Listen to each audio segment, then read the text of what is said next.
Maharashtra 39 news network. सत्य बातमी, ठाम भूमिका.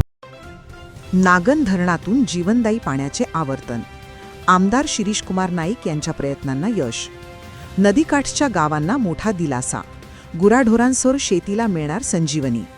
शिरीषकुमार नाईक यांच्या सातत्यपूर्ण पाठपुराव्यामुळे नवापूर तालुक्यातील नागन नदीकाठच्या गावांसाठी अखेर नागन मध्यम प्रकल्प भरडू धरणातून पाण्याचे आवर्तन सोडण्यात आले असून रखरखत्या उन्हाळ्यात तीव्र पाणीटंचाईने त्रस्त ग्रामस्थांना मोठा दिलासा मिळाला आहे.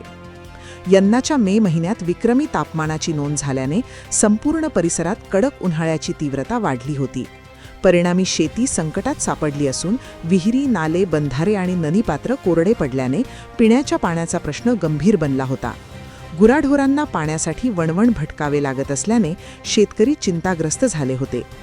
ही गंभीर परिस्थिती लक्षात घेऊन आमदार शिरीषकुमार नाईक यांनी जिल्हाधिकाऱ्यांकडे तातडीने पाठपुरावा करत नागन मध्यम प्रकल्पातून नदीपात्रात पाणी सोडण्याची मागणी केली होती.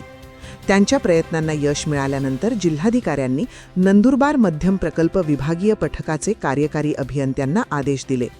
त्यानुसार नागन मध्यम प्रकल्पातील 17.85 दशघमी शिल्लक जलसाठ्यातून 1 दशघमी पाणी आवर्तनाद्वारे सोडण्यात आले आहे आणि उर्वरित 16.85 दशघमी जलसाठा राखीव ठेवण्यात आला आहे.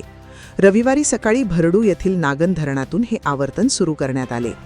या पाण्यामुळे भरडू, महालकडू, आरपाडा, सोनारे, बिलबारा, देवलीपाडा, डोकारे आणि नवागाव आदी गावांना मोठा लाभ होणार आहे. मार्गातील केटीवेअर बंधाऱ्यांमध्ये पाणीसाठा निर्माण होऊन ग्रामस्थांसह जनावरांच्या पिण्याच्या पाण्याची सोय होणार आहे. तसेच शेतीसाठीही या आवर्तनामुळे मोठा दिलासा मिळणार आहे. दरम्यान तारपाडा, सोनारे, भांगरपाडा, भरडू, बिलबारा, देवलीपाडा, डोकारे आणि नवागाव येथील शेतकरी व ग्रामस्थांनी पाणी टंचाईबाबत आमदार नाईक यांची भेट घेत मदतीची मागणी केली होती.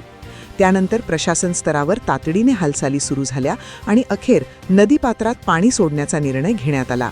या निर्णयामुळे नागन नदीकाठच्या गावांमध्ये समाधानाचे वातावरण निर्माण झाले असून शेतकरी व ग्रामस्थांकडून आमदार शिरीषकुमार नाईक यांच्या प्रयत्नांचे स्वागत करण्यात येत आहे.